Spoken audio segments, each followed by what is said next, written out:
And I think we Two should just. one. Oh, look at that. Well, shit, man. I guess we're on live, right? I Hey, guess Ken so. Hill, what is going on? Hey, everybody. Tonight I'm on with the mobile coach, the dude whose voice sounds like a parent that just left the Taylor Swift concert. Ken Hill, what's up? How you doing, Dustin? Yeah, good to be here again. I mean, we had a great time on our last deal. So when we're like, hey, let's. When I saw at Daytona, it's like, hey, let's do this again. Okay, what do you want to Yeah, talk dude. about? Whatever. Yeah. Yeah.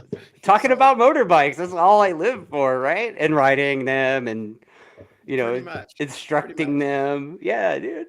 pretty much, we can talk about this, and we don't know jack about anything else. So Right, anyway, pretty much. I mean, some would argue we don't know jack shit about this either, but you know. there's a lot of that as well as I've seen. Yes. All right, Yep. so you know what, man? I just came off of a club race weekend, so I figured we'd get this shit started with club racing. Yeah. Great. Whatever your agenda is, let's talk about it. All right. Well, the Podium Club, it's that new track out in Arizona. It's it's sort of like the racetrack oasis in the middle of freaking nowhere, and it is amazing. I gotta be honest with you, man. Like I had such a good time racing, club racing again. For those that don't know, you know this. About what a month and a half ago, I sold my stake in the CRA. So Yep. this is my first club weekend without being that guy.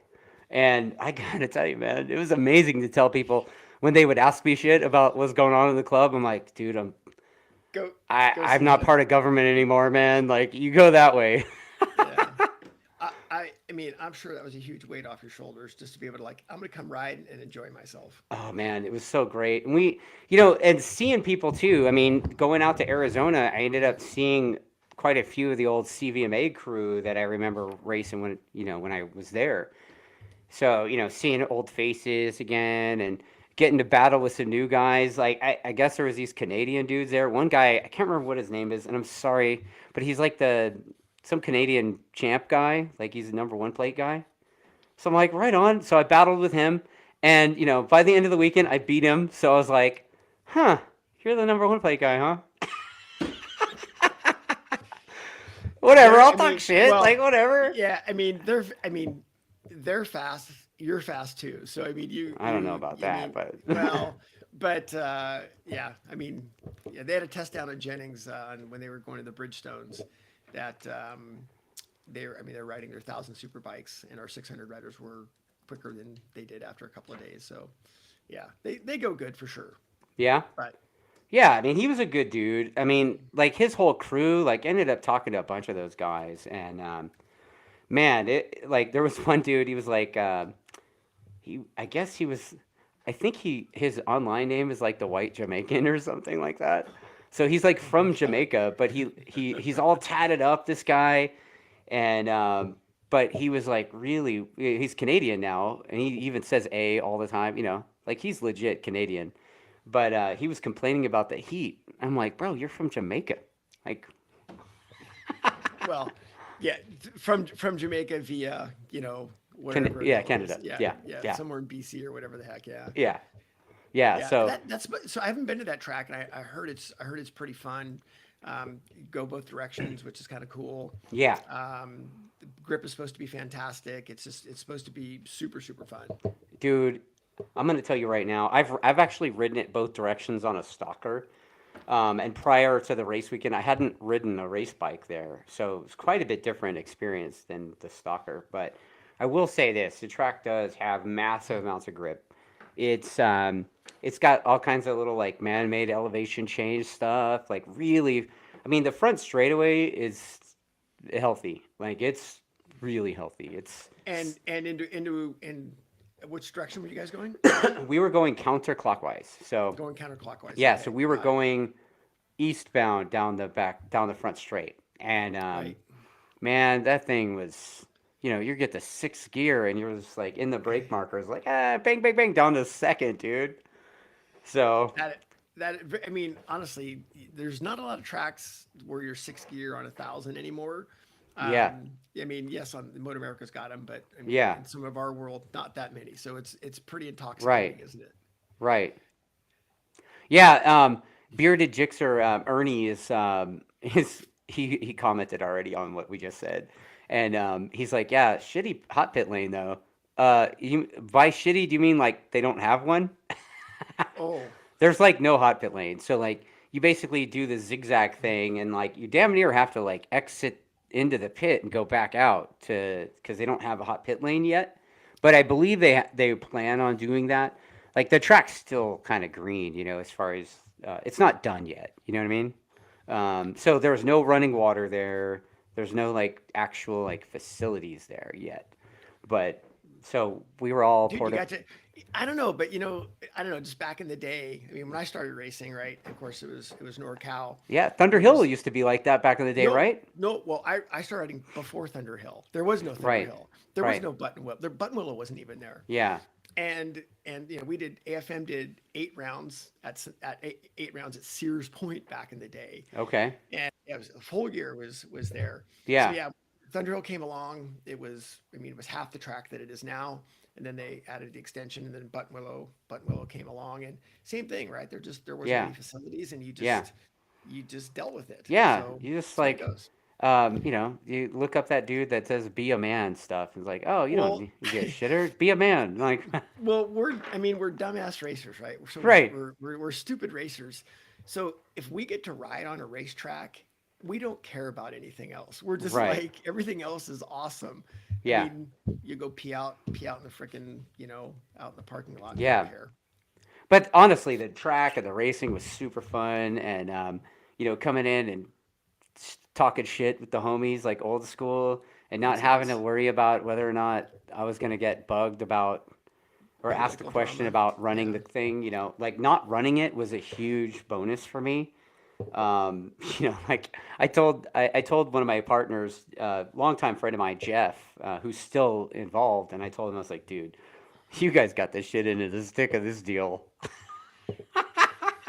Because I took my cash and I was just like, thanks. Yeah. Yeah. But yeah, it was a good time, man, and they did a good job. I mean, the races seemed to be pretty well organized. The results were in whatever they were, and Jeff had brought out like his own PA stuff, and it was broadcasting over a radio signal. So we That's just pretty cool. we just Yeah, had the that's pretty radio cool. signal in the pits, and good to go, man. We didn't And miss the any. turnout was good. The turnout was all right. I think it was like 100 and something. I don't know. I would have. I thought to myself I would have strived for more people to be there, but I don't know. I don't know what they were doing because I wasn't involved. So not my Yeah, and concern. I don't know the numbers. You don't have to tell me numbers, but Yeah. is track rental expensive there? I don't know what they ended up working out. I think it was reasonable enough to where the numbers kind of made sense. Yeah, yeah. I don't really know, but man, it was a good time, and the facility, the manager of the facility was like, dude, we were so bummed to read that. I was like, I wasn't bummed, Yeah, well, but perceptions are what they are, and there's always somebody that's willing to say something stupid. But yeah, it was a good time, man. And good. racing the R1 is just a riot. Like that thing is so much fun. And I struggled. I rode the struggle bus for the first 2 days, dude. Like I was stuck at a certain lap time, and I was like frustrated. And I had a conversation Saturday evening with Wyatt Ferris, and I had one with Bryce Prince as well. Mhm. Uh, but Wyatt told me some stuff, and I basically went to sleep Saturday night thinking about that stuff. And Sunday morning, I went two So hang seconds on a second. faster. Okay, so you didn't get freaked out and like say you got to change your shock or go put a different link No, on man. or No, I needed a magic sauce. That's what it was. yeah. Yeah. Well, yeah. I mean, that's a great point because I mean, you've got a very good bike. Obviously, I mean, Yeah. it's a very solid bike. It works in a very wide envelope, and yeah, I mean, just like a lot of times what we do, even at MotoAmerica, which we can get into, Yeah. is how much variable the rider is, and the bike, even if the bike's not perfect, the bike's never going to be perfect. Right. But if you're in a position to be able to to do what you need to do on the bike, so you can ride it better, Yeah. that's it. So it ends Yeah. up being you.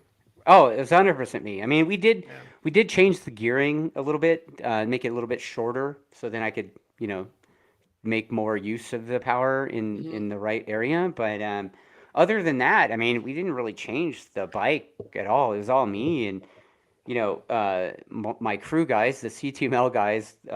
You know Chili and those guys, Hmm. right? Yeah, yeah. So Chili and his boys were helping me out, and they were watching the races, and they're like, "Dude, you're getting murdered right here." And I'm like, "Really?" They're like, "Yeah, man, you got so like they look like they're running to the back of you right here." And I'm like, "Really?" So then I start watching, and I'm like, "Shit."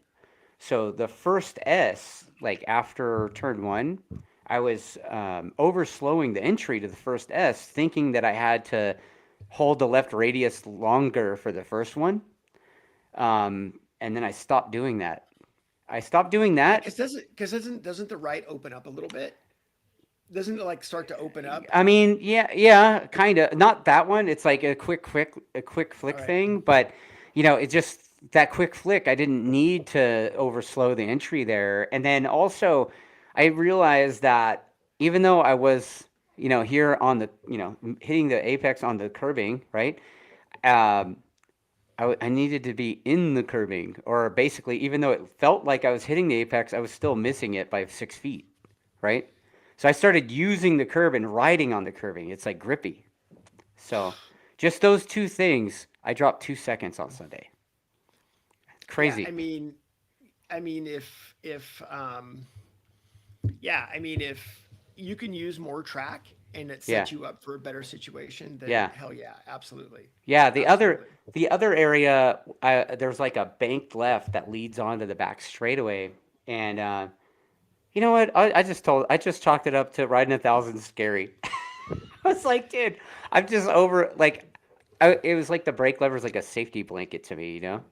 So I was just kind of hanging Well, on to it for be too long. well, yeah. I mean, it depends on the corner, but yeah, I mean, to your point, riding 1,000 is scary, and the brakes are a safety mechanism. Yeah, But dude. yes, how you use them still is a very, very big deal.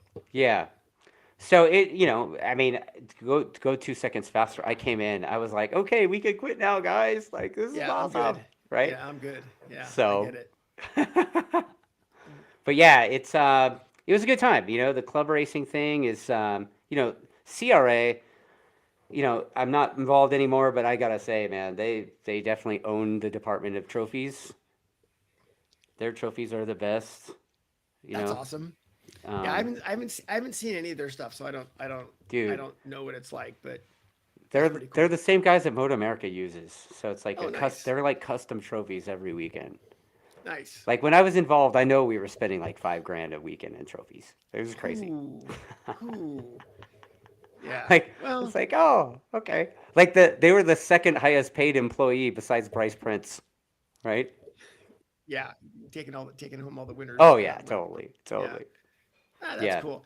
I mean, I still think, in general with club racing, I mean, I still think that club racing's doing pretty well right now. yeah, From what I've seen. I mean, I know the Chuckwalla numbers have been good. AFM has been okay, I think. They've been pretty steady, but I've got a bunch of clients also on the East Coast, and the East Coast numbers have been pretty decent as well. yeah. I just did some video review from some guys from at Carolina Motorsports Park. I think it was the CCS, and the numbers were pretty decent there. So yeah, I mean, it seems like club racing in general is still fairly healthy. Yeah. I just got a comment, and we were going to talk about this later, Tim, but whatever. I'll throw it out there. Tim says, the CRA is ambulance pull in front of bikes on a hot track. Wow, dude. This early? We're like Had to go 13 there. minutes into this shit, and Had to already go. we're Yeah, going there. yeah, I had to go there. Yeah, I The mean answer that's a is rough no. one. The answer is Yeah, I no. mean that's a rough one, and I don't know. I mean, I know what happened. I don't know the particulars. Yeah, All I can say is that I mean I know. I mean, obviously, I don't have a racing organization, but having a track day organization, I mean, there's definitely some. We know who's in control of what and who's saying who's right. giving the orders, what the protocols are, and Yeah, that I know that's gone over every day, and yeah, I know that's a tough one, but yeah. And rough. I know a little bit about it. I did a podcast with Aaron Dearborn, who was there, right, Oh wow. filming. He was that dude that Aaron is that we're a club racer guy that was there shooting B-roll for his YouTube channel Oh, when the it shit happened hit in the the fan. background. Yeah, in the Yeah, and background he there was a panned the kid. camera, and it was just like, What the fuck? Yeah. yeah, dude.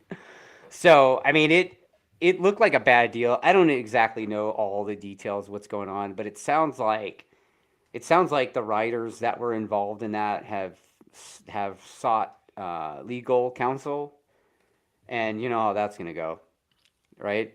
I mean, basically, they're going to get paid, and somebody's going to lose there. Yeah, I You mean, know, well, the unfortunate problem is that everybody loses, right, and right. I mean, and yeah, it's an unfortunate thing. Obviously, nothing malicious was done. I Oh, mean, it totally, was it happened, and it sucks. But the legal aspect, it's just a trickle down effect for everybody. I mean, I don't have to tell you how much insurance has gone up the last four bro. years. I don't even want I to mean, talk about it, it's yeah, it's insane. The insurance, it dude. just you, Just in the last year, it's gone up significantly for me. yeah. Like I was like, holy shit, dude. Why am I doing this? This is dumb. Well, But I so love doing you it. So yeah, I know. Well, it's the same thing. It's like it used to kind of like not be a big line item. Like you're kind of yeah, like, oh yeah, insurance, right? And now it's like, damn it, dude. The like insurance is creeping up, getting close to the rent, it's not good. Yeah, dude.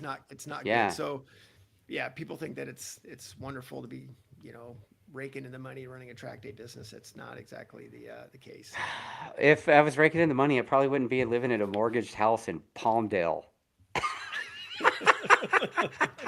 Yeah, hey, right? you said it, not me. Whatever, dude. I'm. This show is real, man. Like we don't have any fakeness Nope, here. no agenda. Pretty Nope. pretty open. Um, but I will say this. Some of the tracks have different stuff. Different features, that kind of thing. And I mean, truthfully, I've raced in Colorado. I've raced with AFM. WSMC, CVMA, CRA, et cetera. Right. And I've actually gotten to ride other places as well, right? Like, you know, with my involvement in the attack team, I've gotten to ride at Brainerd and the Ridge, and each track kind of has its own idiosyncrasies. Like MRA had some stuff at High Plains Raceway. Like, I'll just say it. I don't give a shit. Like, so the guy that runs High Plains Raceway was like, "Hey man, what do you think of our track?" I was like, "Dude, the track's great, man. It's so much fun." I was like, "You know what'd be cool though? Like if the crash truck wasn't in the impact zone all the time and the photographers weren't in the impact zone all the time." And then the guy got mad at me, like he's like, "Well, who the hell asked you?" Kind of. I'm like, "You did," you know. Um, but then again, like I've had a couple of rounds with AFM where like they left a bike in the impact zone, like in the S's for half the race. Yeah, it's You know, tough. I mean, as you know from being in the thick of it, it is difficult to be making those decisions right? in real time. But Yeah. yeah, I mean, the only thing you can do is I mean, go I back was the and guy in the impact zone in the fastest corner of the racetrack with a broken back, and yeah, instead of red flagging it, they let the practice continue and made me move. They sent the corner worker down to make me move. I was like, dude, yeah, I it's think I got a broken back. He's like, okay, cool. We'll give you a ride the crash truck after.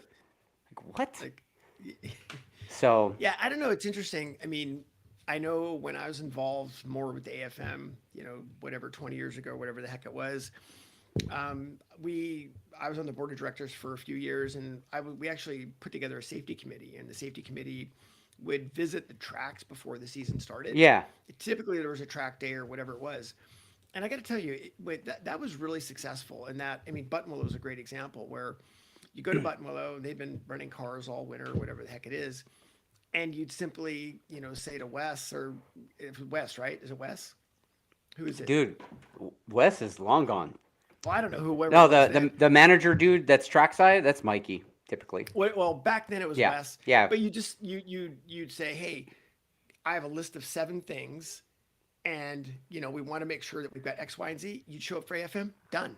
yeah, It was done. yeah, And same thing even with Thunder Hill. yeah. And I think it's just more of being proactive with some of these things and having the right protocols. I think they want to do it, or they're willing to do Yeah. it. They just don't know. So Yeah, I mean, in the case in Roebling Road, I mean, it sounds like there was quite the communication breakdown there. And it just sucks because now that the lawyers are basically involved, it's going to be everybody's fault and everybody's going to have to pay, right? So, you Yeah, know, not a good situation. Yeah, not. I mean, just yeah, not a good and situation for and I anybody. don't necessarily feel that Evelyn and Shane or Sean Sean. did anything wrong. I don't necessarily believe they did anything wrong, but at the same time, it's their watch basically, right? And then, obviously the tracks got issued too, and then like, dude, it's 2023, man. Like, how come they're crossing the track to enter the track? Like, how come they haven't built an access road so they don't have to cross over the track to get in and out of the place? A lot of the tracks back there are similar to Like that. They Pahrump, have that. like they could build a tunnel like Pahrump did, right? Yeah, I mean, a lot. There are quite a few tracks back east that have that, and they still run a lot on old school mentality. They have their systems, and you've got to work with what the track gives you. It's not again, it's not a super easy task. Yeah, So yeah, yeah. Well, as far as that stuff goes, I mean, for CRA this past weekend, you know what, man, they did a pretty good job of staying out of the way. There was one incident that I noticed over the weekend where I was like, that was kind of questionable, and I went and said something. I was like, look, guys, that was fucked up, and they're like, you know what, you're right, and then it didn't happen again. Basically, it was like it looked like the crash truck and some guy on a side by side, and like everybody was out there having a party in the impact zone of this hard braking corner. You yeah, know, yeah, I think that's just part of having good open communication and something that has got consequences. yeah, For instance, like I know, and I'm just using this as an example, but the Ridge, I mean, during like even during the riders meetings or drivers meetings, the lead flag person will say, if you see something, if you see a corner worker on their phone, come talk to me. yeah, Like I mean, yeah, let's make sure this is nipped in the bud and we don't have issues. And yeah, so I think also, yeah, I mean, obviously we're paying for their service, but if you see something that's not okay, yeah, then you absolutely should say something. yeah. And the So thing is, like me being me, like I'm always the outspoken guy anyway. weird, crazy. I don't That's know why. weird. That's I don't know weird. where this reputation comes from, but Yeah, yeah. yeah, sometimes to a fault, But yeah, just rider safety shit's really big time concern of mine, And I'm out there, and for the most part, everything was good. But just that one incident, and they were like, yeah, that was wrong. That's not supposed to happen that way. Yeah. And Talk to them. and it was addressed, and it didn't happen like that again. So whatever. But it was also nice not to have to pay attention to too much shit either. So Yeah, it's kind of, yeah. eh. Get Maybe to they do the were doing thing. it. I don't even know. Didn't happen in the Superbike stuff or the big bike stuff. So, um, but yeah, the place, it's fun coming to a new track and riding and figuring the place out, with everybody, right? Oh my God, new tracks are so much fun. Oh my Yeah, God, they're just the best to be able to have to go figure this out, yeah, especially doing it, in a short amount of time where things are time crunched. yeah, Yeah, I mean, I don't know. Yeah, I love that. I personally love that environment where you get to be put under a little bit of pressure.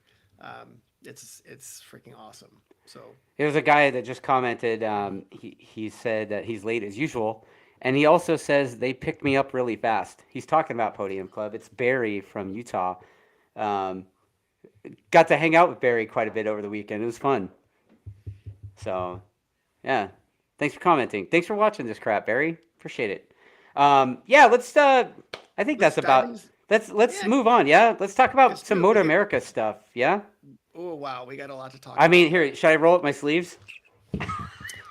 I mean, where do you, I mean, you know I'm gonna go with Superbike, right? I mean, we can Um, start there. I mean, obviously, I was there doing our super sport thing, yeah. and Well, on the let's talk super about bike thing. Supersport first, then, because you're the Supersport guy. So, what's your role? You're working for the tree trimmer dude, right?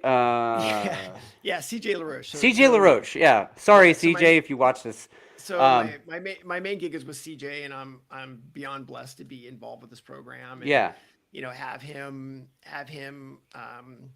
put me in a position to be me and to let me do the things that I can do well. Because trust me, I don't do anything outside of this freaking sport well. And yeah, so my role, it's kind of a big role where we're, you can call it rider coach or doing, technique stuff. Um, Also crew chief with him, and to a degree, sort of managing the team as well. And for us, it's tough because I mean we're basically all volunteers. Um, I get paid, but the rest of the guys are come in and they basically volunteer their time, and we're just beyond blessed to have this incredible group of people that come in and want to see CJ succeed. Yeah. And so yeah, I mean my main gig is with him and Northeast Cycles, and this is our third year on with Kyle at Northeast Cycles, and it's been a really great environment for us. Yeah. We've got Anthony Mazziato this year as well, stepping in. So yeah, lots of stuff there. Yeah. I mean, I met both of those guys at the same time. The first time I worked at Champ School in Jersey, right? Oh yeah. Yeah. So you were there, and like, CJ, I think was just kind of getting started club racing, and Maz was like the little Poindexter kid with talent, right? Yeah. I think you We, were we, kind of we're you the were crew. kind of working with him to kind of gear Yeah, him up to a Red Bull, right? yeah. And We at the didn't really. time, I had a Red Bull kid too, so I remember we had a little like, oh yeah, well my kid, whatever. And actually, the kid I was working with made it to Red Bull, but whatever. He's not racing anymore, so you know, Yeah, my Maz is guy. still Yeah, racing. Your guy's still yeah. racing, so My guy's still racing, so there yeah, you go. yeah. I think Maz was faster than him too at Red Bull, but whatever, that's okay. I don't know. I don't know. I don't know. I'm making that shit up, so I don't know. Yeah, yeah. I was gonna say I can make up lap times too, bro.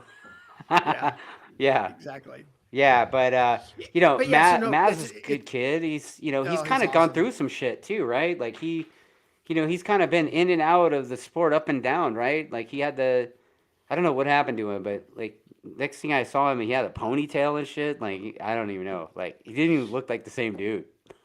Definitely did not have the he didn't the Buddy Holly glasses and Yeah, haircut, and now he's into he's got some ink and all that stuff. But Maz is great. He's a joy to work with.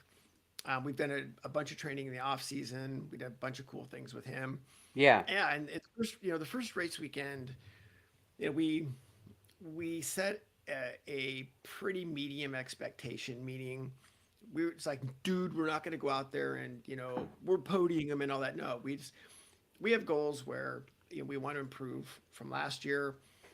We want to be able to leave with clean data. We want to be able to leave healthy and be able to just keep improving for the next round. And I mean, honestly, CJ is a great example of that. Where um, when I got involved with this program, we've gone from qualifying well, being able to qualify solidly to just creeping up, and we've had multiple top 10 placings, and he just keeps getting faster and faster. And I mean, Road Atlanta was a great race for us. I mean, CJ in race one, I mean, he was already fast last year, but in race one this year, he had the eighth fastest lap time, and we ended up finishing 30. One of our big metrics is how far back from the leaders we are, yeah. and we were 36 seconds back from the leaders, and it was 20 seconds faster than last year. So I mean, it was a huge number for us, and so we're super happy with that. And I think this is typically our worst track, Okay. so we're Does CJ also club race too to no. get time in it? He only does the pro stuff. Yep. Yeah. I mean, we do. We Wow. do. We typically ride ones. Like we're going to be at New Jersey testing this weekend, so we'll be at New Jersey Motorsports Park testing this weekend. But no, this is basically the only riding he does besides the training that we do.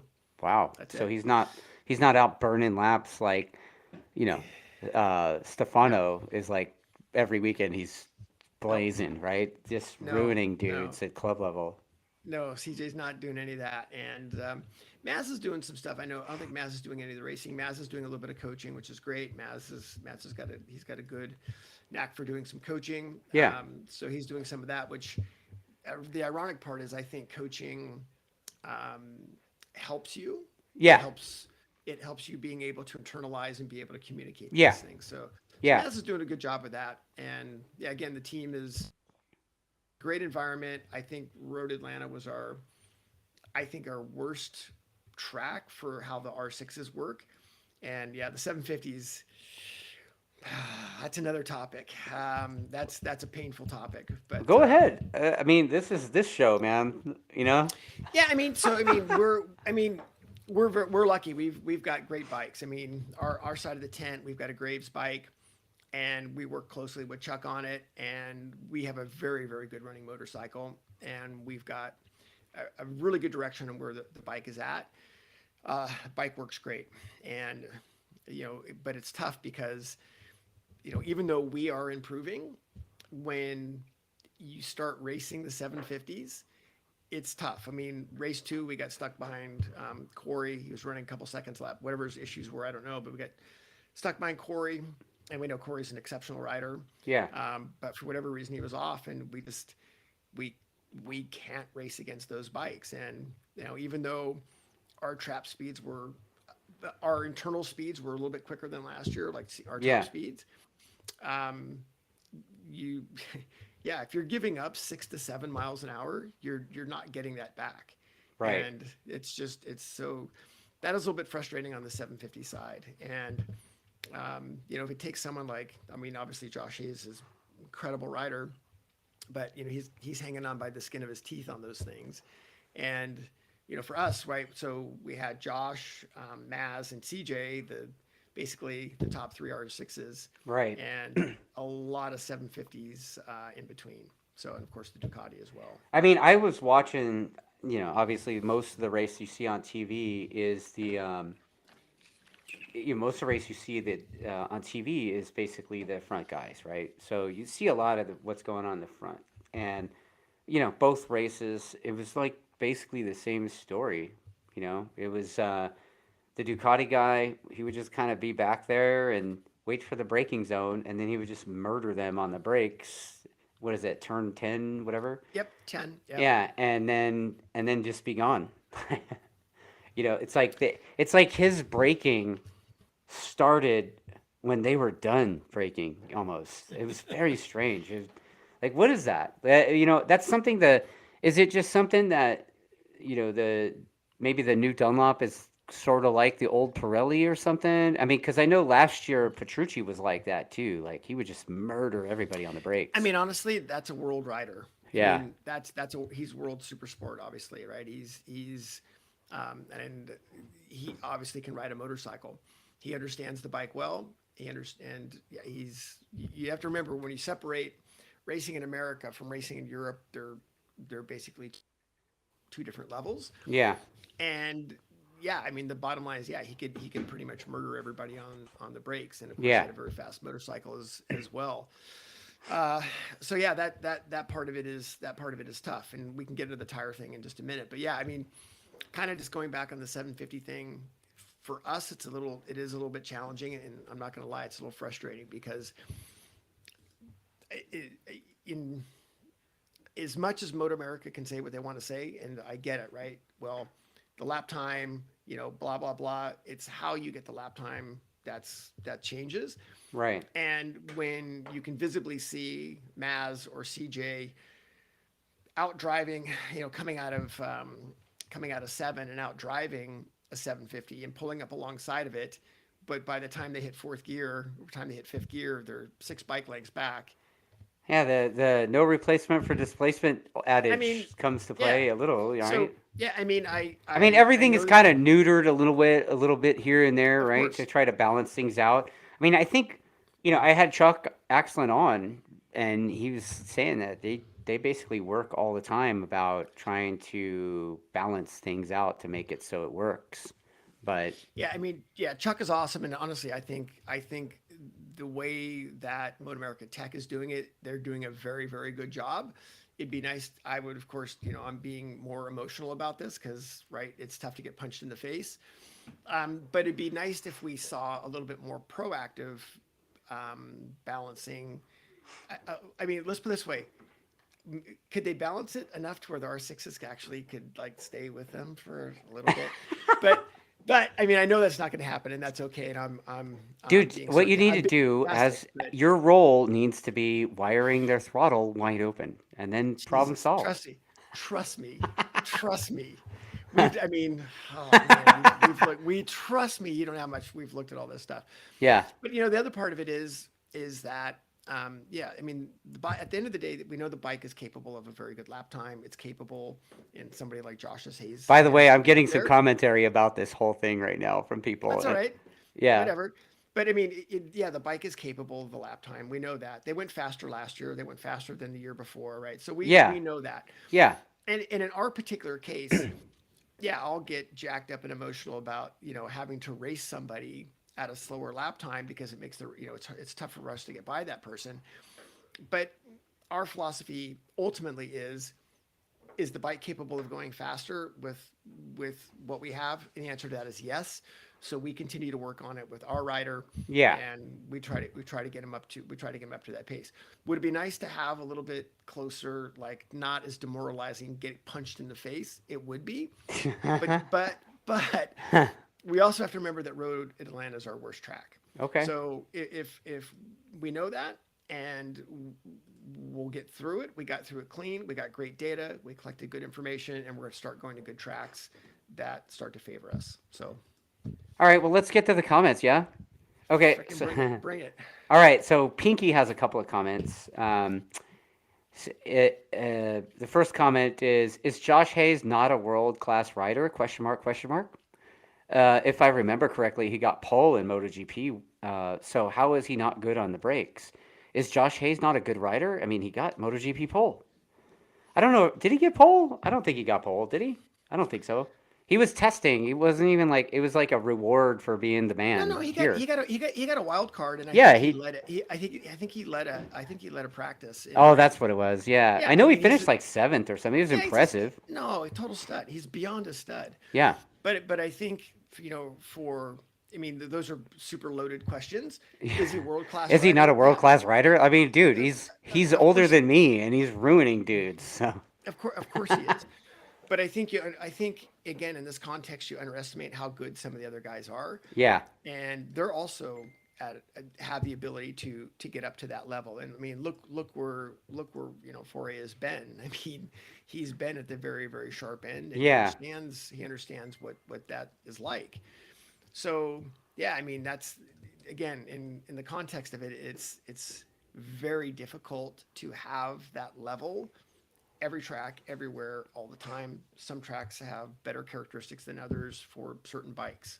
yeah. So Yeah, I mean, Beardy Jixer says thoughts on guys like Zavi, World Rider, Hayes, and Heron, who are Superbike champs coming into Supersport class.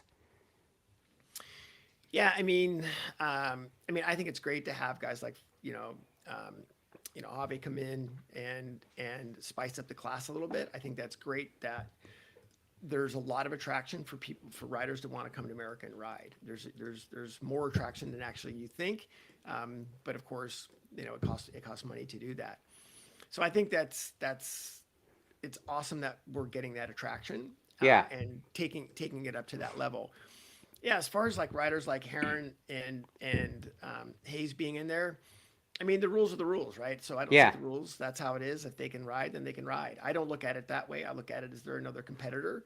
I mean, just for instance, if Gerloff wins 2 championships, or if Gerloff wins a championship, should he not stay in the super sport class anymore? I mean, right. I think if he fits in the rules and that's what the rules they have, then whoever wants to ride. And Heron's deal, yeah, I mean, he's obviously, I think Heron has massive talent. I've never said that he has never not had talent. He's like one of those naturally gifted. He's like, I said this a couple years ago, but he's sort of like that generation's Anthony Gobert. So I've ridden with him many years ago, and what the guy can do on the side of the tire is beyond legendary. It is. I mean, I'll give him full credit for that. Should he be jumping on a factory bike and running in the super sport class? I mean, there's times where we've had issues in the rules where guys that had superbike licenses could not come back to super sport, and so it does get a little bit clouded. Yeah. I don't know. Super sport class is I of course want to see it competitive. Yeah. But I also don't want to see it completely loaded up with ex Superbike guys doing stuff. So, Well, I mean, as the class evolves, I mean, it's sort of like in transition right now because, I mean, truthfully, Suzuki doesn't really make a 750 that has ride-by-wire throttle, so there's that. The R6 doesn't come with whatever it comes with now, right? They don't even make it anymore. So, and then the Ducati is the Ducati. I mean, you look at that bike. We saw it at Daytona, and it's like that bike looks like a GP bike compared to the 600 that we had. It's like wow, bro. But you know, I think the class is going to continuously evolve, and eventually, maybe we'll have maybe Yamaha will have something that is, newer in that class. So I mean, this ends up being a much And maybe bigger Honda question. will have something. That'd be kind of different. Well, it ends up being a much bigger question, Yeah, or a much bigger problem, because we want to see the grids filled, right? Which is yeah, super important. We want to see competitive racing, and dude, we're seeing some of the best racing I've witnessed in being at the racetrack. So yeah, we're absolutely getting the job done yeah. there.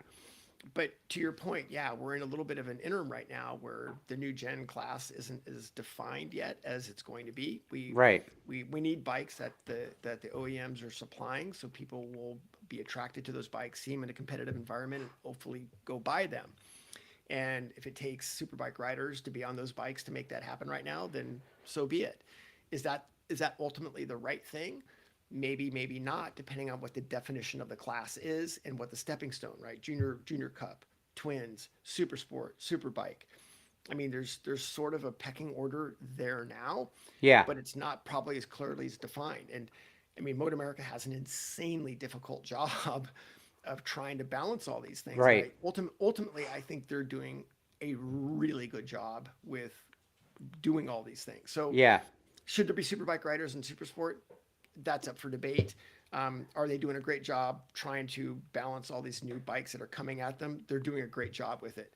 I mean, Well, again, I'm being a also little. just going back to the superbike riders in supersport. If you recall, back in the day, it was pretty common for the factory superbike guys to also Oh, be factory supersport guys, oh, it was like what you Yates did. and Miguel and all the Oh, hitters from go the you '90s. make yeah yeah go Bert. Yeah, Go I mean, Show, all of all them. those guys, Yeah, all those guys would do super sport, yeah. superbike. Of course, Except for Mladen. Mladen wasn't a 600 guy. Somehow he got he away with it, no, not he doing wrote it, it. He wrote it once. He and wrote was it like once. out. That's correct. Right. Um, but yeah, I mean, I think it's an incredibly hard equation to fit all of these things into a box and think that they're going to work. So, Yeah. I mean, the bottom line How about your boy is Debrino, man? That dude's gonna have a MV or something on the grid, right? I hope so. Yeah. Yeah, I mean, but that's what we actually want, right? We Yeah. want to have this big mix.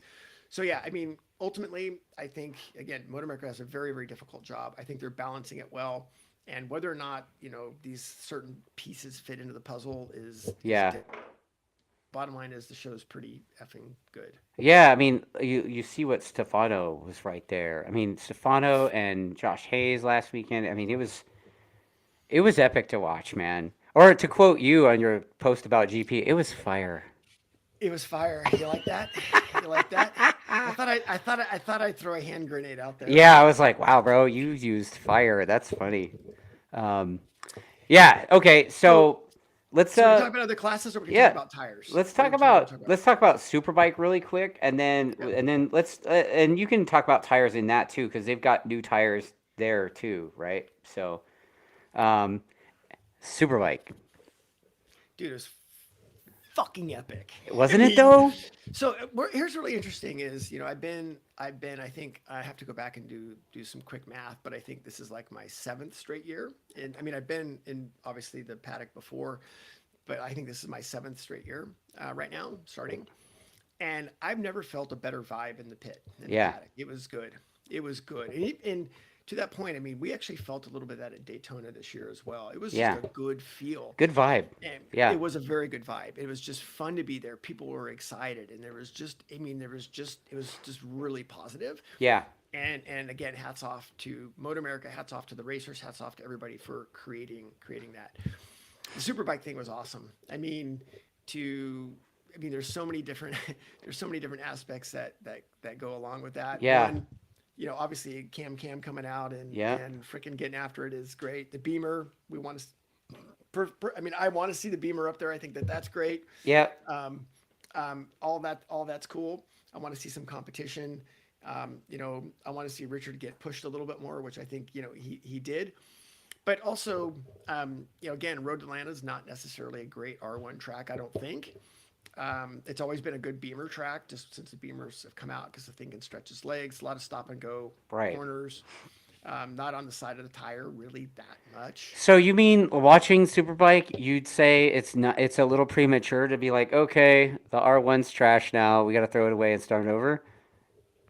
So I There mean, was there honestly, was actually a lot of responses like that, and Richard's no, like, "What are you talking about?" no. So I mean, even in my world, it's like, okay, our bike's not fast enough. This sucks. I don't want to get punched in the face. And then you know, then you have to say, okay, look, even myself, it's like I got to take a breath and say, okay, let's look at the data. Are we faster than last year? Yes, we're faster than last Yeah. year, right? So let's we know that this is not historically a good track for this bike. Right. We really can't make those calls until we're going to get past at Yeah. least Barber, or even there's some aspects of Road America that favor the R1. Yeah. So yeah, let's wait until these things are onto the side of the tire a whole shitload, and then let's then we can start to answer that question. Well, you know, on the tire thing, I mean, Richard thought because we kind of the team tested. I'm just the timing and scoring bitch, so like I'm whatever. They tested the tires at Buttonwillow, what in December, right? And you know, the tires were quick. Like they went really quick on those tires. So Richard was thinking, oh man, like we're gonna break the lap record everywhere we go. And for whatever reason, it just didn't happen that way at Road Atlanta. So I think, I mean, did they come out with the production tire like different than the one they tested? We don't know. I don't. I'm not privy on the Superbike stuff because I only dealt with the Super Sport. But I Yeah. can tell you our date codes on our Super Sport tires, I believe, were 2022. So they've potentially been out a while, or been at least produced for a little bit. Yeah. Um, and I don't think. I mean, just looking at the Superbike race, I don't think the Jake that's capable of being Jake was there. And I don't think you've seen the last of Jake for sure. So I think Hell of no. no, but that's what I'm saying is that Yeah. we can't, you know, you can't panic. Yeah. Just like you haven't seen, I mean, Cam is at the beginning too of where, you know, Bubby Yeah. is just at the beginning of where he's at. So I think everything's going to get elevated. Do I think track records are going to get broken? I still think Yeah. they're going to get Yeah, I smashed. think so too. And truthfully, you know, we said it from the jump all year, all winter basically, because we were at, you know, I was at all this tests at Buttonwillow with all the teams, and you know, I was at least two tests where Cam was riding the BMW, and you know, I'm not surprised. You know, I'm not surprised by the result. I mean, he was fast as shit at Buttonwillow at the test. So it's like, okay, like that BMW and the Titler's team and you know Michael Kiley and their whole crew, they've done a really good job putting together a Yep. program out there, and Cam's taking advantage of it. And top level, world level, right, whatever you want to call him, like to think that he was going to have to take time to figure that thing out, that's just crazy. Think again. That's people that Think listen again. a little too much to the stupid talking heads on TV. Yeah. Think again. I mean, Yeah, yeah, you know, and going back, I want to sidebar real quick there. You know, yeah, guys like Cam and you know Hayes, for instance. Yeah, I mean they are world class riders, but the yeah, difference that separates those guys when it's like you watched either you know Cam or Sean Dillon Kelly in Moto 2. yeah, It's they can get to within a certain lap time, and if their team isn't as good as the rider, yeah.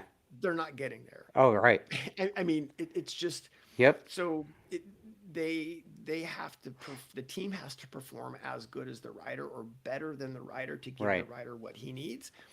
And it, yeah, I mean, for what we don't know those combinations, we don't know how that works, Yeah. but yeah, I mean, the bottom line is those guys are absolutely world class, and you know, Cam to come back here and be able to jump on this thing and of course go fast. We knew that was going to happen.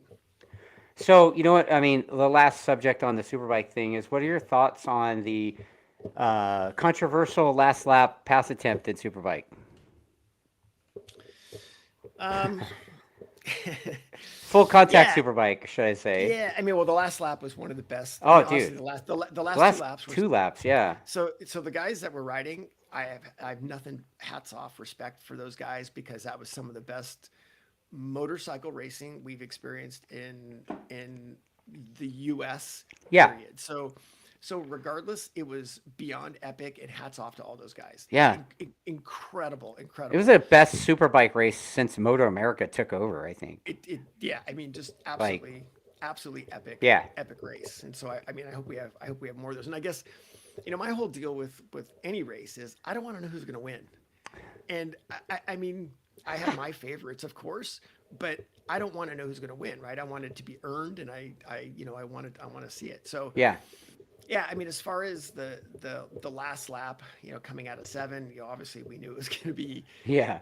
we knew it was going to be insane, and um, I mean, everything was fine until Cam had that little push on the front, and then whatever the contact was with Heron, and obviously I'm not on Heron's bike. I have not seen his data.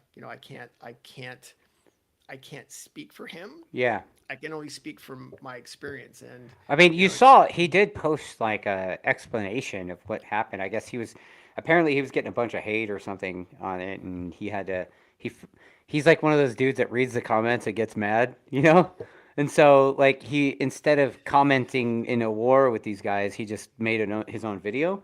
And I mean, it's no secret. Like I'm not a member of that dude's fan club. But at the same time, I give him props for saying what he did and like he paused it on the screen and stuff, and it kind of made sense his perspective.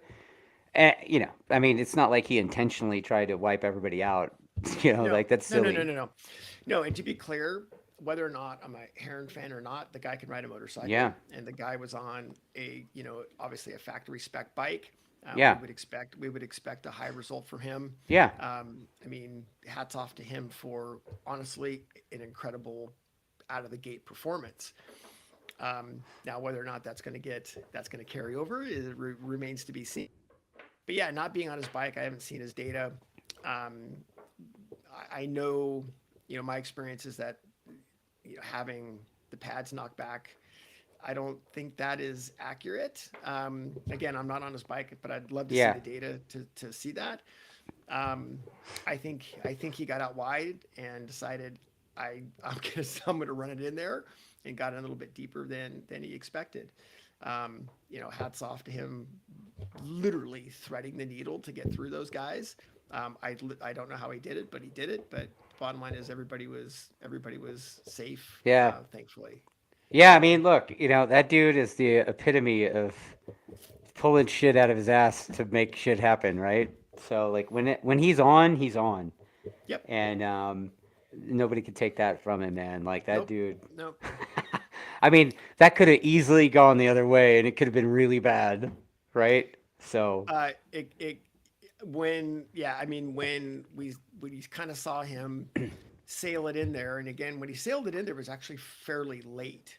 So if there was an issue, it actually would have hurt. In my opinion, would have happened a little bit earlier, but it happened pretty late. And then when he went in there, and of course he was on the rear brake, and I'm just like, oh man, this is yeah, not going to end well. yeah, And he somehow pulled it off, which yeah, again, hats off to him for getting it done. yeah. I mean, it's So that's about all. I mean, there's Moto America has like a gazillion classes, so the only other Moto America class I want to talk about really is the baggers. dude, so I'm a huge I baggers fucking fan. love those guys. So a couple things. One, I've done some work with Harley back in the days, and we Yeah, spent a lot of days riding those bikes, and they were super fun. And it's funny because I saw Kyle Wyman that weekend, and I said, Kyle, dude, you're a freaking stud. I mean, for you guys to be doing the things that you're doing on these bikes, it's unbelievable. And I think for somebody that rides and is in the sport, I think it's underappreciated what those guys are doing. Dude, And they're doing even super sport times on a it's insane. 600-pound They're motorcycle. Like, it's absolutely incredible. And if you watch, I mean, yeah, these guys, they're losing the rear off of every exit. You can see the front. The front is just completely wound up. And when the whole bike releases energy, you're just like, what the hell? I mean, yeah. these guys are absolutely getting after it and getting it done. And it is really, really So impressive. I had Frankie Garcia on, and I was like, dude, when you guys gonna get like more than 8 laps or whatever? He's like, bro, these things are pretty wound tight. Like, Yeah, they're 8 laps is tight. about all they'll live. And that's Okay, so insane. But okay, so let's sidebar here. okay, I go, and if I'm not doing anything and I have time, I'm watching their 3 lap sprint race. Their yeah. 3 lap sprint race. The last one, the Road Oh, Atlanta they one call was it a the bit, dash for cash or something, right? dude. It's epic, and I'm a little bummed at the one in Atlanta. I mean, I think it had 4 guys in it because the Harley's clutches blew out or so. I don't know if that's exactly what happened, but I go and watch that because I am just jacked because it's a grid and go, right? So it's just like a club race, right? You go out and they have to do it right after they qualify, right? So there's a complete chaos. They're changing tires and they grid and go. So they got to do one warm up lap, they grid 3 lap knife fight. It's completely epic. Yeah, it's I talk to Frankie basically now after every Motor America round. And he's gone through some stuff. He's changed teams, and he's the big guy, right? And man, it just looks like they're having a lot of fun. And the Road Atlanta race. I mean, dude, Tyler O'Hara had that shit locked sideways like for a long time. Entering, like, he looked like full on dirt track. I was like, man, this is this shit. And then you add in the fact that and they've been working on it obviously, but keeping the oil in the bikes instead of bringing out the bag or pace car, um, also known as the sweep truck or whatever. I mean, it was good. Well, It was good. yeah, I mean they've definitely changed the schedule. So there's they're either before lunch or at the end of the day. Yeah, That obviously is great. And yeah, I mean, I think Moto America did the right thing with some of the penalties that they did to say, hey, look, we're serious about this because it can't ruin everybody else's day. So yeah, I mean, I think that they've done a good job in making sure that yeah, the oil stays in the bike. yeah, yeah. All right, so you know what? Kind of want to shift gears a little bit. I haven't decided. Should we talk about some riding stuff, some fitness stuff, or should we just talk about GP stuff? Hey, actually, I do want to talk one little quick thing because I get a lot of people to ask me. Okay. Um, the new Dunlops, at least on the 600 side, Yeah. right? So it's the 120 75, 180 65. Yeah. Yeah, they were good. I mean, we You mean the clones of the Pirellis?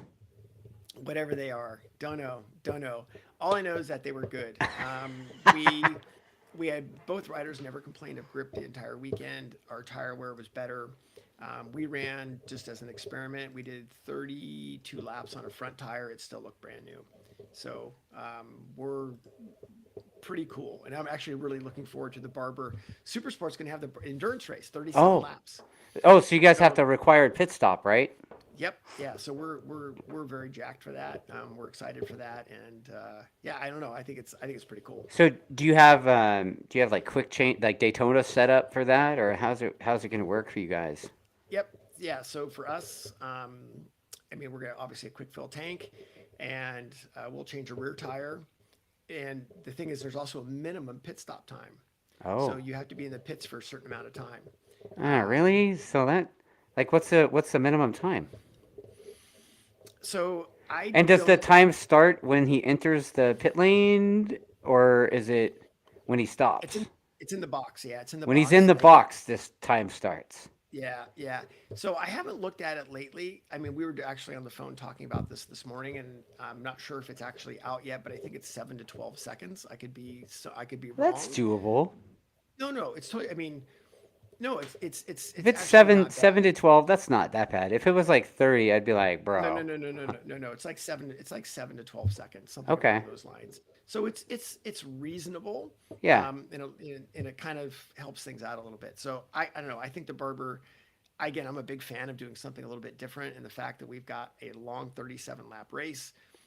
Yeah. With the pit stop, freaking bring it. I think So it's they're doing awesome. it there in Laguna, right? Correct. Yeah. That's awesome, man. That's Yeah. that does add a level of excitement to the thing, and that also maybe will help with the level of competition with the big bikes that you guys Yeah. have to race against. We'll see. We'll see. Anyway, all right, we can switch gears. Okay, so like I said, I was like torn. Should we talk about some fitness stuff or riding stuff? What questions do we have? We have any good questions? I mean, I don't really have. Let's go through the questions, the comments first, and then see. How about this? Chris McGuire from Pirelli. He has a pretty good question. Um, and I actually, I know this. Do you know Christian Daniel? He and his kid, Christian Jr., went and moved to Spain about 4 years ago, something like that. And so the kid would have somewhere to race. And dude, the kid's thriving there. Like Yeah. he's riding really well. Fucking kid, I think he rides motorbikes like damn near every day now. Yeah. Yeah. And then obviously the kid is in their education system, so he's 14 and left Los Angeles, and then 4 years later, now he could speak fluently 4 languages. So that's something. Um, but recently, we had a couple of local kids move over to Spain to get it done. So, why? What do you think? What do you think that about that scenario to begin with, and Well, why are they leaving? well, I mean, no, I mean, there's again, this is a huge question. And I've been over there. I haven't been over there a lot, but I've been over there enough to kind of see what's going on at different times. Yeah, And okay, I mean, you have two, you literally have two completely different worlds, literally different worlds, meaning, different demographics. But the most important thing is different geography, right? It's if you go over there, go to Barcelona, and you'll see literally on every street corner, there's 50 scooters parked on every street corner because that's part of the normal daily environment. And we don't have that here. yeah, Our geography is too big, and we're not set up to have that kind of deal. We're too big of a country to do that. The other part of it is our racing here in America, our professional racing in America is set up for production bikes, not right. prototypes. We're not, prototypes aren't based here. We don't race prototypes. We race production bikes. Right. So we're set up to race and essentially train how you would train production bikes. Now, in Spain and especially Italy, so Spain's been doing it for a while. Italy's come in the last 12 years or so. Yeah, they definitely have a better system for this, but it's the same thing whether it's soccer or motorcycle racing. There are internal systems that allow you to play soccer every day. There's internal systems that let you ride a motorcycle every day. And we're literally in a different world when it comes to that. So I don't I don't think there's not a lack of talent in the US as far as riders. That's not the issue. It's we don't have a system to put them in place to go learn how to ride prototype motorcycles that takes the time to do it. I mean, like look at SDK. Do you think SDK doesn't have talent? You think Bowie doesn't have talent? No, they got massive talent. They just don't. But it's, in my opinion, it's a 5 year minimum, 5 year minimum to be able to do these things. So that's your entry fee. Wow. So it's a completely different lifestyle. The way they do things is completely different. A lot of their training is via racing, so they're doing different types of racing on different types of bikes. But the bottom line is, yes, to your point, they have access to them. They're on them a lot, and that just ups the whole deal. So that's a long-winded answer for that. No worries, man. No worries. A couple more from Pinky. Um, I'll just he has one about not reading social media comments, which is funny. Yes, it's probably healthier to not read social media comments, Pinky, or at least not respond to them. Don't take that stuff personal. Um, what bike exercises can be done to improve late braking? Gymkhana? Question mark. Like he keeps mentioning Gymkhana for fitness, Gymkhana this. So uh, I Okay, don't. so what he said, what exercises or what Yeah, drills? that's They're two different things. uh, okay. let's start. I guess he's meaning drills, because he said Gymkhana. Yeah, I mean, so the way that we're going to get comfortable with our front brake is to use our front brake. So put yourself in a position to use your front brake. Yeah, Do braking drills. I mean, yeah, when we worked at a high end, even with CJ in Maz, we do braking drills. We did them with JD Beach. We did them with Hayden Gillum. We did them all the guys. Is dude. we I would do did it with braking Josh drills. Hayes, and his thing Yeah. was you got to clamp them pads together, Well, right? I mean, I mean, perfect. It's a perfect example, right? Yeah, If I mean, I don't ride as much as I used to, but I'm still on track 70 days a year. I practice my braking every day, like yeah, multiple times a day. And it's because you just don't ever want to lose that feeling of the connection with the pads, up against the rotors and how you build pressure. So I think that's one thing is you got to practice your braking. Second one is understanding where in the brake zone you want to be applying pressure. Because just to say, dude, I'm gonna freaking brake as hard as I can. we're going to No, the we're going to the it's two marker. yeah. I mean, it's understanding you have to work the equation backwards. You have to start with where off the brake. That's the first part of the equation, and then you work the equation backwards of where you should have maximum brake pressure, but not kill your roll speed. Right. So it's because the whole like point and shoot, freaking slow in, fast out is utter bullshit. It's you want to get in as fast as you can to the slow point and get away from the slow Right. point as fast as you can. That's it. So understanding where the brake release should be, and then understanding where in the brake graph that particular radius should be, it really shortcuts. It shortcuts you being able to understand these things. So in his case, if he's going to practice it, practice how you go to the brakes, how you release the brakes, how you build pressure, how much brake pressure it takes to get the rear wheel off the ground, and then you can put it into your And you could wheel make it or the simple rim. too. I mean, you could go into that fast corner like Button Willow, for instance. You're going to the sunset. I can grab a handful of brake on the way in there and see where you end up. Like, you know, like Yeah, I you're gonna be mean, like, oh shit, I could have gone there through there faster. Like, why did I over brake for this? You know? well, yeah, I mean, you'd be surprised what people's calibrations are in their head. Somebody might think 6 bar is 15 bar. Right. There's absolutely no way I can Yeah. brake harder than this. Yeah. And I mean, I'm dealing with a client right now on the car side that, thinks there's no way that we're going to be able to brake more than, what in his case in PSI, he's using like 500 PSI where we should be at 1500 PSI. Oh wow. So, so, but it's the same thing. It's just like there's no human way to do it. So there's no human way that makes sense. So a lot of times people's calibrations just you have to train them. That's all there is to it. Well, Mark Keown is saying that that was a big hurdle for him, going from developing hard braking to understanding where lighter braking works better. He says also the TTR 125 helps. It does. Yeah, Yeah. it does. I mean, riding the small bikes because it doesn't matter if it has 8 horsepower. How you use the brake in a low grip environment Yeah. is all the same. Where it locks up, where it releases, all of that ends up being the same. By the way, Chris McGuire says he really misses you at Thunder Hill and to please tell you that. Oh my God, Chris is awesome, dude. Isn't he though? He's such a hard working dude. Dude, He's I really awesome. miss that guy, man. Like he's Yeah. he's all NorCal'd out now, so I don't really get to see him a whole lot anymore. But I think I have some stuff coming up north later this summer, so I hope to see him and maybe I could scumbag him into riding again too. So, There you go. There there's you go. that. Okay, so let's see what else. Oh, 848 Evo says, didn't Kenny Roberts start a train academy in Spain the 80s? Like he tried to do it here in the U.S. but couldn't get the backing like he did in Spain.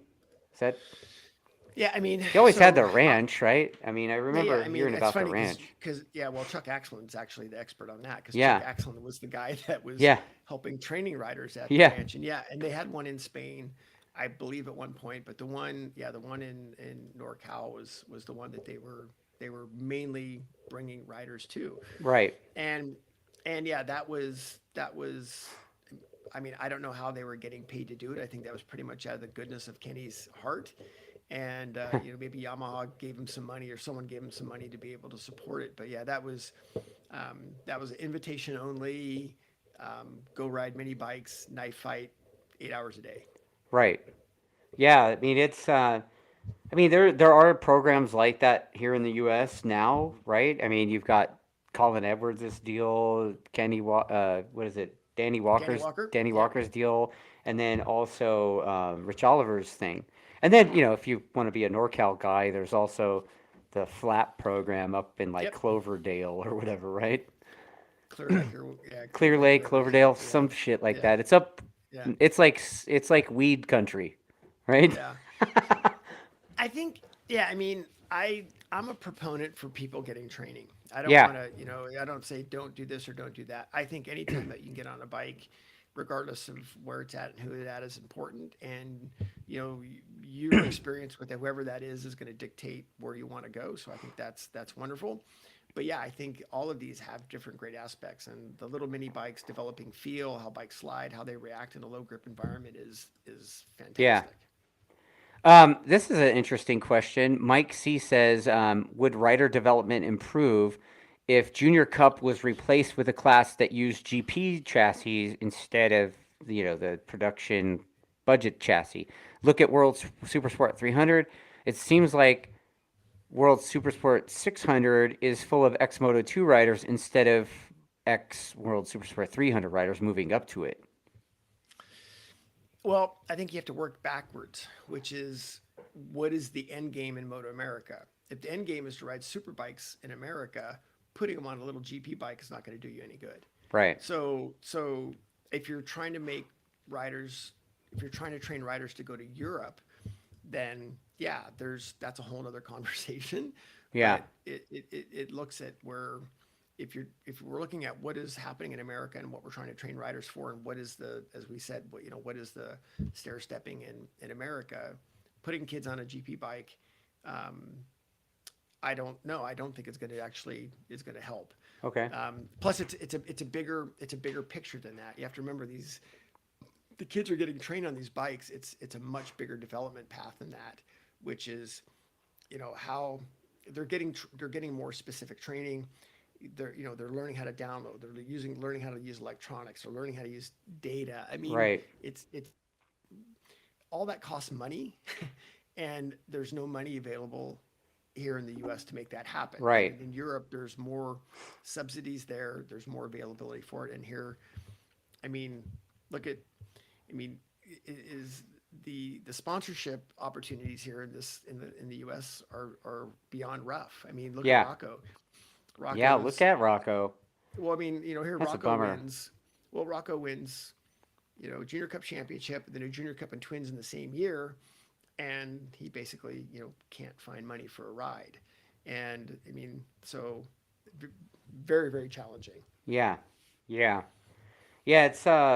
That's the struggle that a lot of riders are in across the Yep, country, right? I mean, even at the club level, it's just getting the sponsorship dollars is it's easier said than done at times. Just leave it at absolutely. that, right? Yep.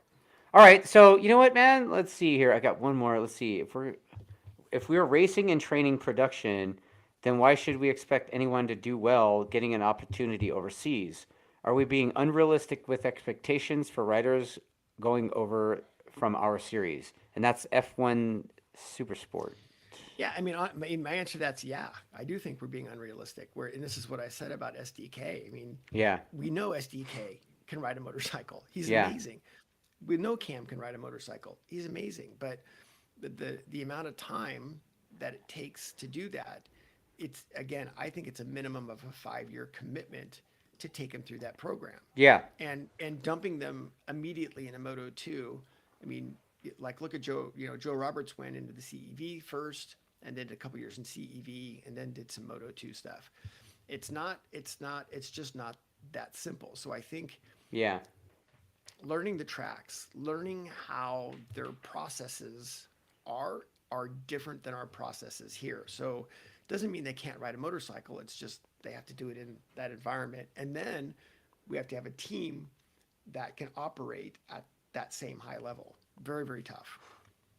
Okay. I'm trying to find the question so I can give them credit for it, but this is a good question. It's about shit up. I can't really find it. I'm digging for it. Somebody could tell me if they're the ones that said it, but basically it's about the new Cowie 400. You know, where do you think that thing's going to fit in? Because I have my opinions on it, and I know that I had a couple of phone calls with Chuck Graves while I was still one of the owners of CRA. You know, so I was involved in the back side of things. And Chuck called me. Actually, the first time we talked about it was at one of the tests. Like he was there with the client at one of the tests, and he was like, "Hey, man, you're still doing the CRA thing?" I was like, "Oh yeah, dude, yeah." And he's like, "Well, where are you guys gonna stick it?" I'm like, "I don't know. I think it just should stay part of the 400 class." He's like, "Perfect. Could you draft me an email saying that?" I'm like, "Whoa, dude!" Like he didn't realize I had stuff going on in the background, you know. So like I was on my way out of the club, and I didn't want to speak for the club until, you know, I didn't want to speak for the club knowing that I was on my way out. Um, but yeah, like that's the new Cowie 400 is gonna probably drive a lot of club management nuts in the next within the right now already probably, you know. I don't have an answer to where that's going to fit on the club level for sure. I don't Yeah. know. I mean, because that's a whole nother freaking topic.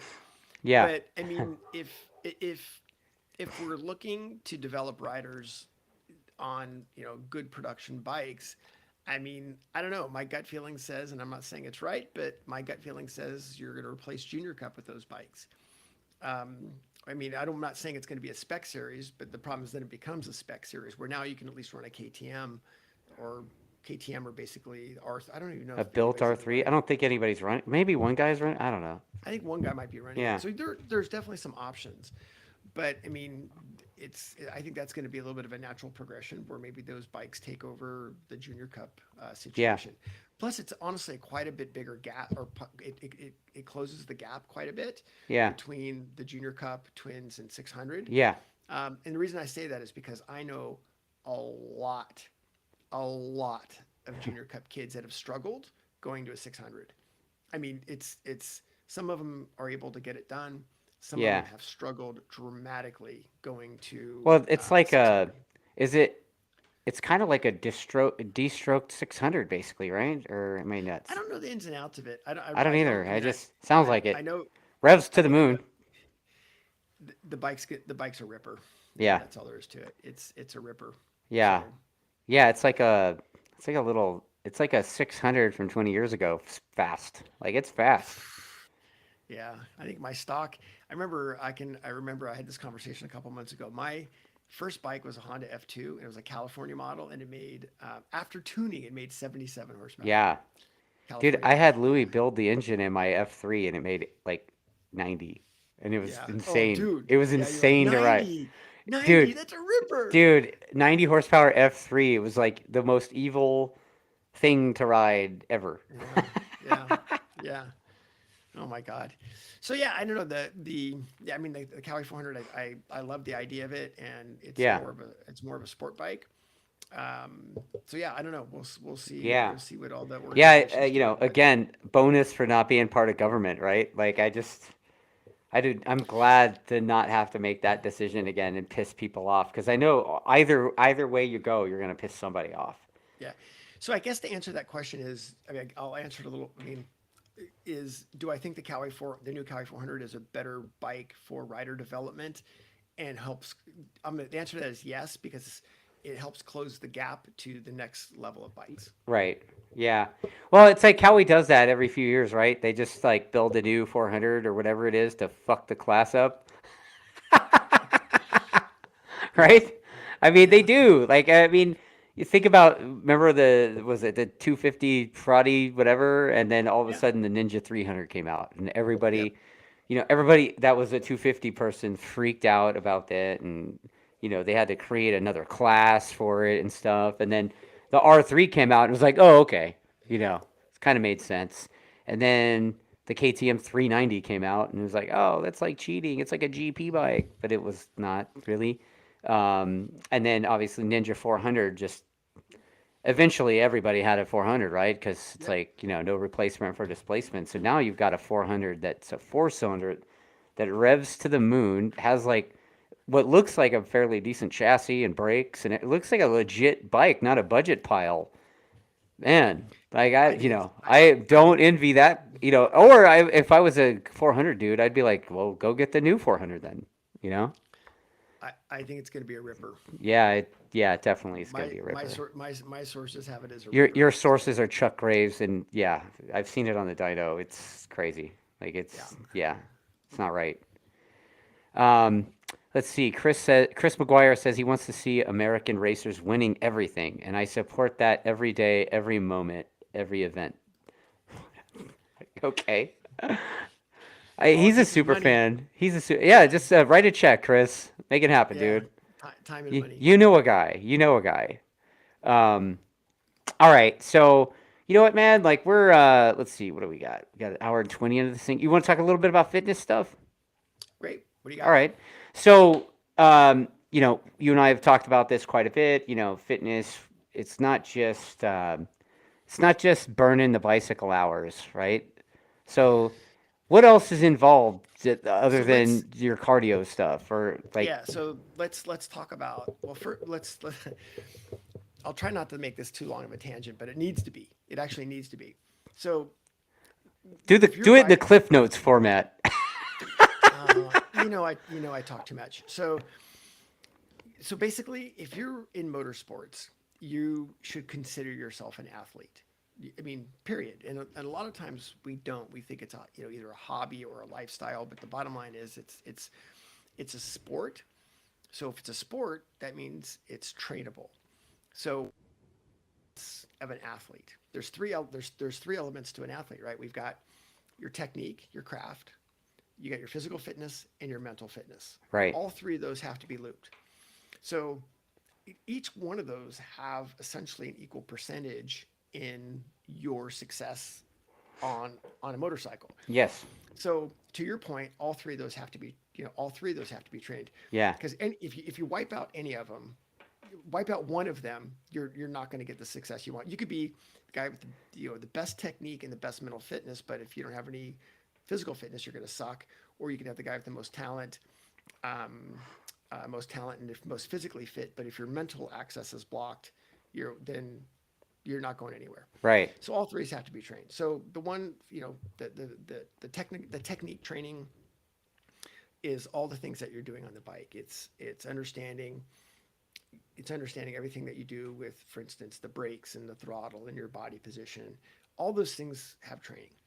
Then on the cardio side, we look at it, we try to make it very simple. And I'm not saying this is the exact perfect formula, but it's a general rule or general scope that I've used, and it works pretty well until we get people at a higher level, which is we like to see people have good zone 2 training for double whatever sessions they're doing. So if you're doing 20-minute sessions, we want to see a good zone 2 heart rate that you can complete. So double your session, so 40 minutes. We want to see good zone 2 for 40 minutes at the same effort without heart rate rise. So if you're whatever that is, Yeah. whatever your fitness level is, we want to see you maintain. Let's say I'm going to make it up. Let's say your zone 2 is 135 heart rate. So Yeah. if you have 135 heart rate, we want you to take the same intensity over 40 minutes and not have your heart rate go up. Okay. So that's good. And then from there, you can start working into you can do some intervals. You can do whatever 3 5-minute sets. You can do things like that to help get your intensity up as well, because intensity is also important. Yeah. That's a very broad rule of thumb, Yeah. but it works pretty well. So the first part is get evaluated. Have somebody evaluate you. Don't I mean, figure out where you're at. So and part of the physical fitness is Like also doing strength training. for me doing a PFT on the Peloton. Yes, I mean exactly. Okay. I mean I did. I mean when I was in Washington State last week, I mean I do depending on. I mean I ride typically indoors, and I've got three main workouts that I do, Yeah. and I can tell how I'm doing based on how my heart rate rises for the amount of watts that I'm Right. doing. I know where I'm at. So you've got the cardiorespiratory, which is important, but also the physical, The the PT stuff, the the PT dinner. stuff. Oh, okay. Yeah. gonna So say in the other dinner words, table. well, that's a Yeah, whole, yeah. practicing the shove away. No. So, yeah. I've got a really good cycling story for you on that if you want to hear it. You'll appreciate it.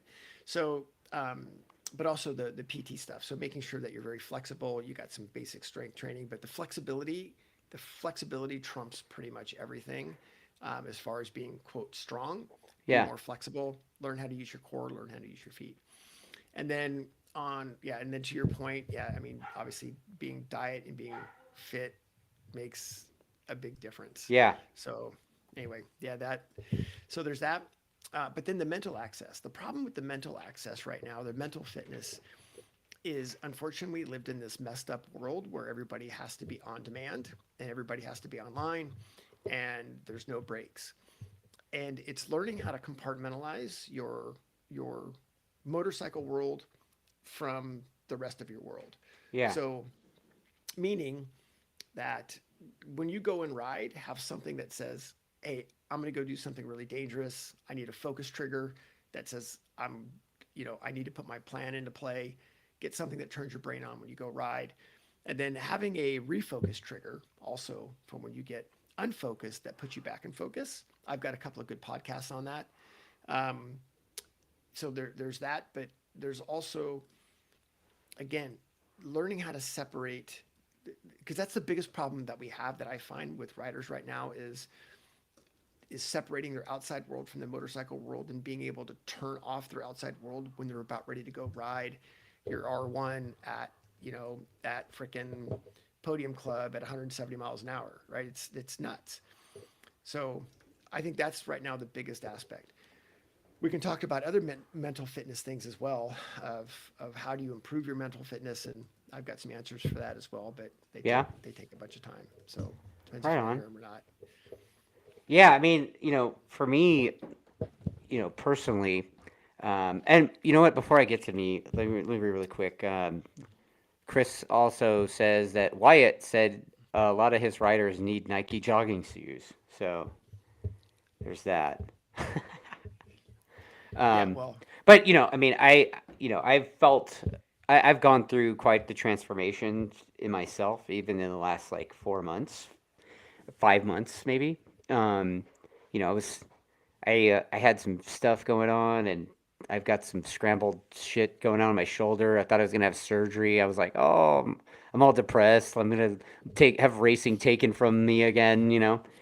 And so I was eating nothing but shit and whatever. And then I get a physical thinking I was gonna have surgery, and I was 217. I was like, what?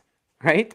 And so, I got a fitness, like a nutrition coach. Her name's Vanessa Jackson.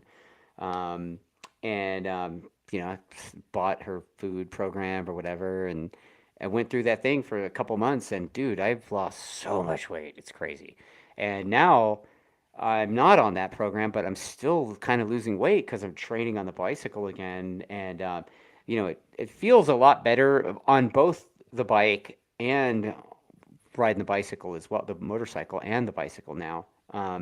The one thing I have noticed, because last weekend was the first weekend at this under 180-pound weight, and I felt that even though I had the fitness, I was like fit.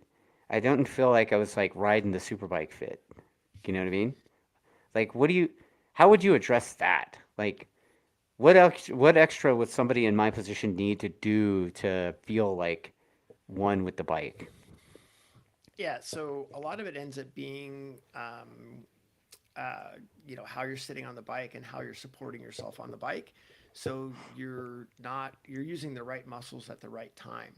So making sure, and you and I have played around with your lower body position, making sure your knees out, not being a lazy ass, Yeah. and if you want a high result, right, you got to work at it. So uh, I think it really where a lot of that starts with is making sure your lower foundation is where it's supposed to be. Your feet are in the right spot. You're sitting on the seat the right way, and putting yourself in that position.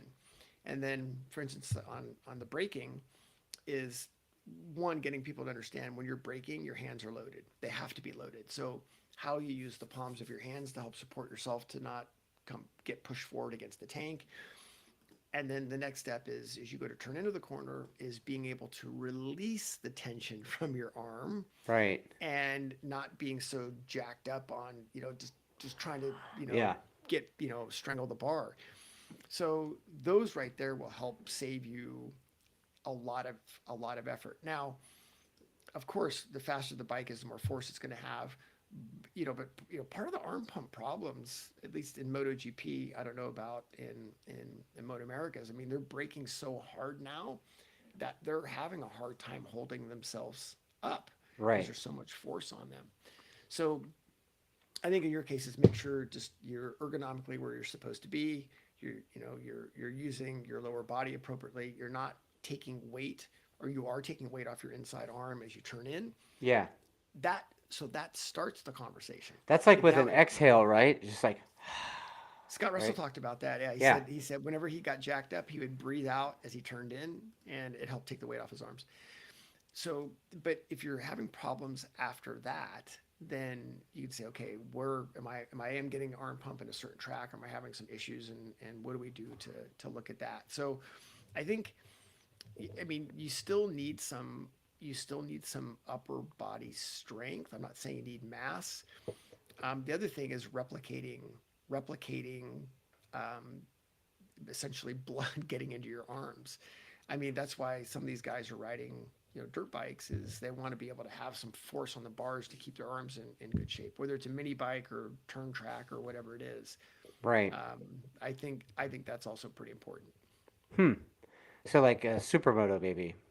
Yeah, great. I got one of those. You should be riding it. All right. Yeah. Instead of letting it sit in the garage and rot for 2 years. Correct. Okay. Okay. Gonna have to make sure I do that. All right. Well, Ken, dude, we're like about an hour and a half into this thing already, dude. Can you believe it? I know we haven't even talked about GP We yet. didn't talk about GP, dude. Let's a couple quick minutes on GP. All Dude, how right, good because is it it? was How amazing. good? Okay, first I off, what are your thoughts on the sprint race thing? Because I, fucking bring it. I, I Bring talked it. to a lot of people, and I'm gonna talk shit. Ricky Bobby and I talked earlier today, and he was like, "Dude, is the juice worth the squeeze?" I'm like, "Yeah, dude, it is." It is. But it seems like those guys are going at it. Like man, they put so much risk in that 12 lap race on the first lap. There's a lot of guys ending up on the ground and getting hurt and stuff. So, I mean, to his point, and I mean, he knows you, right? He obviously rides at a high level. Yeah, I mean, there are some the risks that go along with that. Now, again, I think like the MotoGP season potentially is way too long. It's crazy. When then of course you're adding the sprint race in it, makes a whole nother aspect of it. But I like this aspect, and I like the fact that there's a little bit more pressure on the guys. They have to Yeah, think about it a little bit differently. Some players are good sprint racers, as we're seeing, and some players are not good sprint racers, as we're seeing. And yeah, I don't know. I think it adds a whole nother level of intensity. I don't know. I certainly like it. yeah, I think it is pretty freaking cool. So yeah. And you know what, man? Like, how about I'm a Yamaha guy, right? So I don't know what's going on there, and how is the fucking KTM so good? Like, how is that? I mean, well, if you Bender, remember, Bender and Jack Miller are amazing dudes, but like, come on, man. World champion dude qualified like 16th or something. I don't know what's going on with Yamaha. I mean, it seems like it's just been this down, you know, downward spiral for however many years. I mean, Valentino was complaining about the Yamaha having problems, and it seems like they can run the same thing, right? They seem like they can run the lap time at times, but they Yeah, can't race well. So yeah, I don't really know what's going on there. They're using their tires a little bit differently. Obviously yeah, they're different characteristics with the motor and all that. The KTM thing's fantastic, but you have to remember, KTM got punched in the face pretty good last year. I mean, they had some good finishes last year, but they got punched in the face a little bit, and yeah, their off-season work really, really paid Oh off. yeah. So I don't know. I think those guys are used. First of all, I think they're smaller, and I think they're more dynamic, and they're able to make decisions similar to Ducati, where they can make decisions without having to make decisions without gigantic committee. Yeah. And I think they've got each group talking to each other, so they're not having these. The joke with Yamaha is they've built islands without bridges, meaning no one's talking to each other. Right. And I think KTM is just much more in tune with their process, similar to how Ducati's and I mean, Yamaha's Honda's and fallen Yamaha's. off too, basically, Yeah, right? It's like the two yeah. big hitters are now like also ran almost in that But also series. but also look at Aprilia, Aprilia right? too. So Aprilia came out last year and they damn near were right there till the end, right? And then so this year, not so much. well, I mean, so I what's the mean, common denominator? Two big companies that are floundering, and you got three smaller, hungry companies that yeah, that want to frickin' win. yeah, Not saying that Yamaha or Honda don't, but maybe yeah, maybe they need to look at their processes a little bit different, or how their communication a little bit differently, because yeah, I mean, look, same thing with Aprilia, right? I mean, Aprilia got punched in the face for a long yeah, they time, did. but man, they just kept at it, and I think, yeah, I think that is, yeah, I don't know. Again, it's exciting, and it goes back to I don't want to know Yeah, who's going to win. I don't want to know who's going to win. yeah, and you don't know who's gonna win right now, right? It used to be Nope. like, okay, Rossi's gonna win everything, right? And before that, it was Doohan's gonna win everything. But now for a minute it was Mark Marquez gonna win everything. Yeah. But now Yep. I don't I know. mean, It could be like every five different dudes.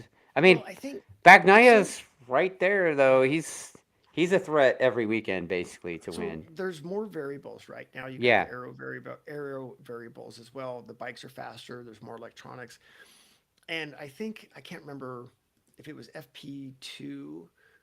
Maybe it was FP2. The top nine were 6/10, or top 12 were 6/10. I mean, so yes, the rider's a big part of it, but the engineers that are there play so part of it, and Yeah. their processes on downloading, their processes on how they attack a problem. It matters so much more now than it did before. Yeah. You can't get away with this stuff. Ernie Bearded Jixer says having Pedrosa work on the KTM is probably a big help as well. Oh, I mean, of course. I mean, yeah, absolutely. And Yeah. also with Jack Miller going to KTM, Yeah. I mean, look where he just came from. Yeah. I mean, that is, I mean, how could you not put a guy like that on your team that has all this gigantic wealth of information? Yeah. And Pedrosa not only obviously being insanely fast, but he's been through the Honda development program for decades, right? Yeah. So he It's he weird too, again, like because when he left GP, he was probably one of the most hated riders.